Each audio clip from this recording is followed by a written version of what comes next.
즐기고 따라하면 늘어가는 누적 수익. 오케이. 안녕하세요. 주식 초짜 러시입니다. 네, 오늘은 2020년 11월 4일이고요. 오늘 제가 저녁에 또 오늘은 전투 체육의 날, 네, 수요일입니다. 그래서 운동을 하러 가기 때문에 간략하게 제 거 남기고 바로 가도록 하겠습니다. 오늘은 일단 미 대선, 오늘 계속 대선주를 보고 있었는데 확실히 그러니까 어떻게 대응을 해야 될지를 오늘 그냥 눈으로만 보고 대응을 했습니다. 눈으로만 대응을 했고요. 전체적으로 사람들이 한마디 한마디가 대선을 바라보는 게 전부, 사실 대선 방송을 안 보더라도 주식만 봐도 트럼프가 유리한가? 바이든이 유리한가? 이런 걸 좀 알 수 있는 날이지 않았나 생각이 됩니다. 그래서 미대선 관련주들은 사실은 실시간 대응이 좀 되시는 분들이 하시는 게 맞을 것 같고요. 저 같은 초보는 그냥 이렇게 했기 때문에 또 움직이는구나 이렇게 생각하고 진행을 해야 될 것 같습니다. 일단 현재까지는 약간 트럼프가 좀 좋아 보이기는 하는데 이게 방송사마다 서로 좀 미는 스타일이 틀려서 일단 우리나라 증시에서는 트럼프 관련 주들이 막판에 좀 더 많이 움직였다라고 저는 생각이 되고 있고요. 일단 오늘 우리나라 지수부터 먼저 보고 진행을 해보도록 하겠습니다. 일단 현재 업종지수 같은 경우에는 코스닥이 오늘 1%, 1.04% 정도 지금 상승을 하면서 어저께보다 약간 이제 밑꼬리를 아침에 좀 처지는 듯 하더니 약간 밑꼬리를 말고 올라갔고요. 코스피 같은 경우에도 약간 갭 상승을 하고 약간 좀 조금 밀리는 형태로 해서 갭 상승 부분을 유지하면서 0.6% 지금 보합권으로 해서 간신히 기준선을 이제 넘어가는 국면으로 맞이하고 있습니다. 바이든이든 일단 트럼프든 미 대선이 끝나야 일단 어느 쪽 방향으로든 가지 않을까. 그리고 대응 부응책 같은 게 좀 나와줘야 다시 좀 살아나지 않을까 생각이 됩니다. 네, 제가 오늘 한 종목은 어저께 캐몬을 캐몬을 탈출을 했다가 아침에 캐몬을 아니죠, 어저께 저녁 종가로 캐몬을 좀 담았는데 캐몬 담았다가 다시 또 물렸습니다. 물려서 아침에 시작하자마자 그냥 냅다 팔았습니다. 개파락으로 이렇게 떠서 그냥 바로 팔았고요. 그래서 어쩔 수 없이 손실로 시작을 했고, 아침 손실로 시작을 했고, 오늘 전체 손실은 32,413원이 되겠고요. 종목으로 보면 캐몬 5.99% 손실을 맞이했고, 추가 기준봉으로 만들어서 하려고 했던 한솔 역시 한솔 잠시만요. 한솔 홈데코도 약간 진행을 했었는데 사고 팔고 했었는데 타이밍 타점을 완전 잘못 잡았습니다. 사실은 이게 돌파로 살려고 했다가 이게 기준봉이 되는 바람에 기준봉으로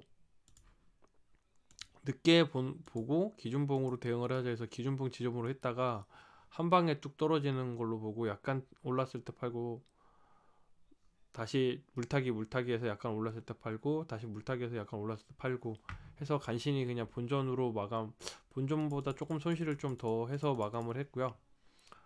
그렇게 하고 난 다음에 이제 봤던 종목이 소프트캠프였습니다. 소프트캠프 같은 경우에는 아침 시가에서 오르는 거 보고 바로 버티고 있다가 쭉 빠졌다가 다시 올라가는 시점에서 이것도 좀 삐리하다라는 느낌이 들어서 전량 매도를 했고요. 그리고 오늘 같은 경우는 약간 좀 제 그 섹터에서 뜨는 게 신규주들이 좀 많이 뜨더라고요. 그래서 바이브 컴퍼니라는 종목도 제가 요번 신규주로 새롭게 편입이 된 것 같은데 처음 봤습니다. 그래서 봤더니 제가 보는 시점에서 이제 떨어지는 시점에서 이제 전날 이전 고점까지 지지를 해주지 않을까라는 생각에 이제 접근을 했었고, 실제 돌파를 해서 조금 더 버텼으면 큰 슈팅이 나왔는데 제가 여기서 좀 쫄보 매매를 해가지고 여기서 상승이 5번이 나왔기 때문에 제가 더 이상 상승이 좀 힘들지 않을까라는 생각에 조금 요 마지막 봉에서 좀 눌림인 거를 판단 못하고 여기서 그냥 다 털렸습니다. 그래서 조금만 더 버텼으면 좀 괜찮은 상승으로 좀 마감을 했을 텐데요. 그래서 바이브를 했고, 근데 또 봤더니 실제 여기 구간을 또 돌파하는 형태가 또 떠서 더 버텼으면 좀 더 좋았을 뻔 했다라는 생각이 들고 있는데, 아마 요 부분도 약간 일봉상으로 봐도 이 녀석이 지금 시초가 최초 시작가가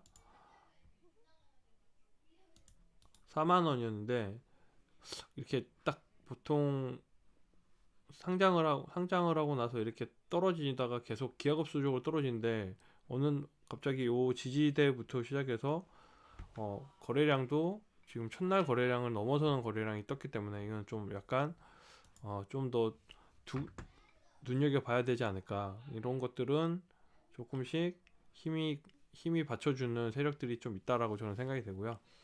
요즘 지금 계속 신규주들이 눈에 띄고 있습니다. 센코 같은 경우도 마찬가지인데요.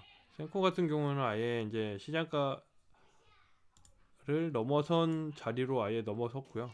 넘어서서 진행을 했고, 오늘 만약에 이걸 처음부터 봤다면 아마 계속 대응을 했을 텐데 검색식에 걸려 있어가지고 한 이쯤에서 걸려있던 녀석이라서 처음에는 일단 상한가를 갈 것처럼 해서 상한가 따라잡기로 들어갔다가 떨어지는 때 다시 매입을 계속했습니다. 그래서 상한가로 오늘 지금 박았는데 상한가를 본고 난 다음에 내일 아침에 갭 상승이나 이런 것들을 좀 대응을 해야 되지 않을까 생각을 하고 있습니다. 요즘 신규 상장주들이 최근 움직임이 너무 쌈박하게 움직이는데 아무래도 방향성이 없다 보니까 박세바이오라든지 피플바이오, 위드텍, 센코 뭐 이런 종목들이 차라리 눈에 더 띄고 더 PER이 낮다 보니까 생각보다 또 낮다 보니까 사람들의 관심을 가지고 쉽게 올라가니까 바로 또 편입을 해서 상승을 하는 게 아닌가라는 생각이 듭니다. 오늘은 전체적으로 테마주들은 이제 미중 무역에서 비롯되어 있는, 그러니까 대선에서도 어쨌든 미중 무역이라고 하면 트럼프는 무조건 일단 중국을 반대하는 입장이고, 근데 바이든 역시도 그렇게 중국에 이렇게 선호적이진 않지만 트럼프보다는 좀 덜한 입장이다 보니까, 근데 둘 다 어쨌든 미중 무역 갈등이 있어서 오늘 유니온 머티리얼 같은 경우가 이제 계속 상승 요소로 계속 자리를 잡았고요. 유니온과 유니온 머티리얼이 이제 1등이 유니온 머티리얼로 진행해서 들어가 있었고, 그리고 오늘은 좀 특이하게 바이오, 어저께 이제 박셀바이오나 피플바이오들 이런 게 계속 뜨다 보니까 시총이 큰 바이오들도 뜨더라고요. 그래서 뭐 예를 들면 오늘 뭐 삼성바이오로직스라든지 삼성바이오로직스라든지 아니면 뭐 SK바이오팜, 이런 녀석들도 지금 계속 오늘 상승이 굉장히 좋게 나왔기 때문에 수급도 굉장히 많이 나온 상태였고요. 그래서 오늘 좀 시총이 큰 녀석들이 좀 뜨는, 그래서 기관이 좀 들어와서 사주고 있는 모습을 보였습니다. 그래서 아무래도 만약에 방향이 이제 미 대선이 끝나고 나면 방향성이 좀 좋아지고 유동성이 좋아진다고 하면 이렇게 지지가 지금 다지고 있는 기반들이 있는 시총이 큰 녀석들을 한 번 정도는 이제 또 약간의 오버나잇이나 이런 걸로 좀 접근을 해도 좋지 않을까 생각이 되고요. 오늘 또 뭐 장 막판에는 종료하는 시점 한 3시쯤에는 또 뭐 5G 관련주가 또 뜨더라고요. 그래서 제가 지금 장투에는 5G 관련주로 에이스텍이나 뭐 전파기지국 이런 것들이 물려 있는데, 이런 것들도 역시 이제 트럼프가 되면 뭐 5G나 뭐 대북 관련주들이 좀 더 뜰 거다라는 생각을 하고 있는 거고, 뭐 조 바이든이 된다고 하면 뭐 한솔데코나 오성첨단소재는 이제 뭐 인맥주 관련주로도 뛰겠지만 어쨌든 그린 뉴딜이나 이런 정책성 뉴딜이 더 뜰 거다라는 생각을 하고 있기 때문에 아마 각각 아직 한 이제 이틀 정도의 향방이 가려질 텐데 우편으로 접수한 투표도 용지도 날라와서 또 해야 된다고 하니까 내일 하루는 또 이 여론에 움직이지 않을까 싶고, 저 같은 초보는 그냥 그 뉴스를 보면서 아 이랬기 때문에 움직인다라는 걸 미대선을 통해서 보고, 이제 저희 나라 대선도 얼마 남지 않았기 때문에 아 요런 식으로 재료들이 형성되고 이렇게 소멸되는구나, 이렇게 좀 많은 공부가 되는 날이 아닐까 생각이 됩니다. 마찬가지로 미대선이 끝나면 미대선에 관련돼 있는 종목들의 재료들은 역시 좀 이제 많이 수그러들 거라고 저는 생각을 하고 있고요. 그래서 전체적으로 이런 시장들의 흐름을 좀 이제 경험하면 다음에는 좀 더 큰 영역의 큰 그림을 볼 수 있는 투자자가 되지 않을까 생각을 합니다. 자, 오늘은 여기까지고요. 시간이 되시면 좋아요, 구독 한 번씩만 좀 부탁드리겠습니다. 그러면 저는 내일 또 뵙겠습니다. 감사합니다.